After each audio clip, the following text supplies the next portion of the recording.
បាទសម្រាប់យកអង្គរបស់យើងគឺយើងរៀនបាន2ជួរហើយជួរទី1គឺខ្យា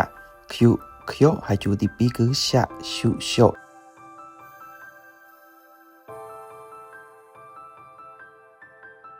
បាទជំរាបសួរនិងសួស្តីទៅកាន់អ្នកដែលកំពុងទស្សនាវីដេអូនេះទាំងអស់គ្នាជាពិសេសអ្នកដែលកំពុងទៅរៀនភាសាជប៉ុន